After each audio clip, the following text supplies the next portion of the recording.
dari kelompok 5 akan menjelaskan tentang terjadinya kerusuhan di ibu kota pada tahun 1990. Kerusuhan ini dilatar belakangi oleh keruntuhan ekonomi dan krisis finansial di Asia pada tahun 1997. Adanya kritik terhadap pemerintahan Orde Baru yang pada saat itu dipimpin oleh Presiden Soeharto dan juga dipicu oleh tragedi Trisakti yang sampai saat ini masih dikenang yang mengakibatkan tewasnya 4 orang mahasiswa Universitas Trisakti pada tanggal 12 Mei 1998. Selain itu, kerusuhan ini juga menimbulkan tindak penindasan terhadap etnis Tionghoa.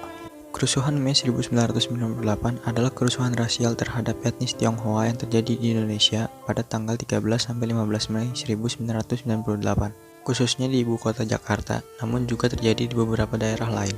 Kerusuhan ini diawali oleh krisis finansial Asia dan tragedi Trisakti, di mana tewas tertembaknya 4 mahasiswa Universitas Trisakti dalam demonstrasi pada tanggal 12 Mei 1998. Hal ini pun mengakibatkan turunnya jabatan Presiden Soeharto serta pelantikan B.J. Habibie.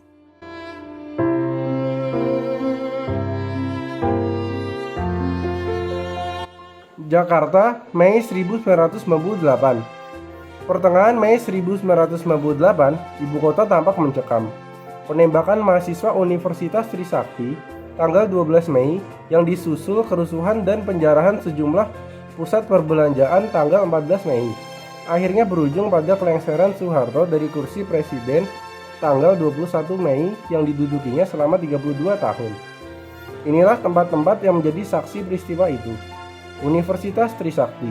Kampus Universitas Trisakti, 4 mahasiswa tewas tertembak dalam aksi demonstrasi di halaman kampus Universitas Trisakti pada tanggal 12 Mei 1998. Keesokan harinya, ratusan mahasiswa dari berbagai perguruan tinggi di Jabodetabek datang ke sana untuk menyampaikan bela sungkawa. Aksi itu pun diwarnai bentrokan dengan aparat keamanan. Pusat perbelanjaan Glodok. Terjadi kerusuhan yang disertai pembakaran dan penjarahan di sejumlah pusat pembelanjaan pada 14 Mei 1998. Kawasan Glodok mengalami kejadian terparah karena ada kerusuhan berbau etnis dan perkosaan yang diprovokasi sekelompok massa. Menurut catatan resmi pemerintah, ada 451 orang tewas dalam kerusuhan di Jakarta. Angka ini berbeda dengan catatan tim relawan yang menulis jumlah korban meninggal mencapai lebih dari 1.000 orang. Kampus UI Salemba.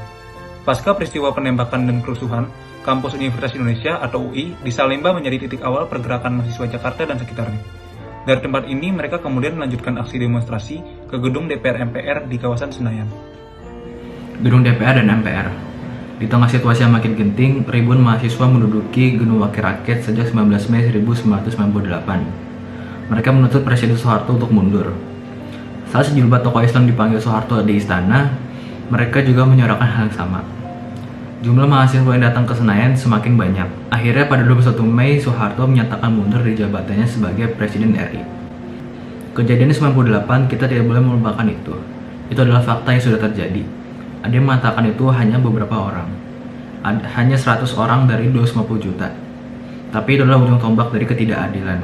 B.J. Habibie, Presiden RI, Mei 1998 hingga Oktober 1999. Kerusuhan Mei 1998 yang tak dikenal dimakamkan secara massal di TPU Pondok Rangon. Di tempat ini juga didirikan monumen peringatan atas tragedi kelam tersebut.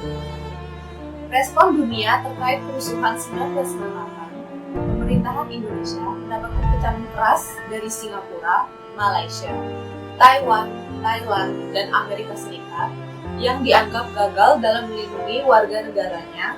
Berikut sikap apatis yang ditunjukkan pemerintahan Indonesia yang tidak tanggap mengatasi kerusuhan tragis ini yang berlangsung lebih dari sehari. Oleh karena itulah, negara-negara tersebut mengambil langkah di antaranya. Pura membuka bandara internasional Chang selama 1 kali 24 jam dan siap menerima kedatangan korban kerusuhan. 2. Taiwan menyampaikan protes kepada pemerintah Indonesia serta mengirimkan pesawat untuk membawa para korban kerusuhan. 3. Malaysia. Sekretaris Partai Aksi Malaysia, Lin Juangxiang, meminta Komite HAM PBB untuk menyelidiki peristiwa pemerkosaan bergilir yang terjadi pada wanita etnis Tionghoa Indonesia dan kasus pembunuhan yang terjadi, serta menyerahkan hasil penyelidikan internasional untuk diadili. Selain itu, Malaysia menggelar aksi demonstrasi guna mendukung penuh korban kerusuhan. 4. Amerika Serikat melaporkan tindak kekerasan pada kerusuhan Mei 1998 dan menyampaikan kecaman keras atas kejadian tersebut. Selain itu, Amerika juga memaksa pemerintah Indonesia untuk menghentikan kerusuhan tersebut dan juga mengirimkan sejumlah kapalnya di Indonesia untuk mengangkut korban kerusuhan. Krisis ekonomi, politik, sosial, dan budaya yang diwarnai protes besar-besaran mahasiswa di hampir seluruh kampus di Indonesia mendesak Presiden Soeharto yang saat itu tengah menghadiri konferensi di Kairo, Mesir untuk mempercepat lawatannya. Pada tanggal 15 Mei, Soeharto tiba di tanah air. Kerusuhan dan penjarahan masih berlangsung. Tercatat, sekitar 500 orang tewas menjadi korban. Evakuasi warga asing pun dilakukan. Pada tanggal 18 Mei 1998, Ketua MPR DPR Harmoko meminta Presiden Soeharto untuk mundur. Tadi gubris, mahasiswa pun menduduki atap gedung MPR DPR pada tanggal 21 Mei. Soeharto mengumumkan mundur dari kursi presidennya yang telah dikuasainya selama 31 tahun. Terima kasih, sekian dari kelompok kami. Wassalamualaikum Saya memutuskan untuk menyatakan berhenti dari jabatan saya sebagai Presiden Republik Indonesia. Berhitung sejak saya bacakan pernyataan ini pada hari ini, Kamis 21 Mei 1998.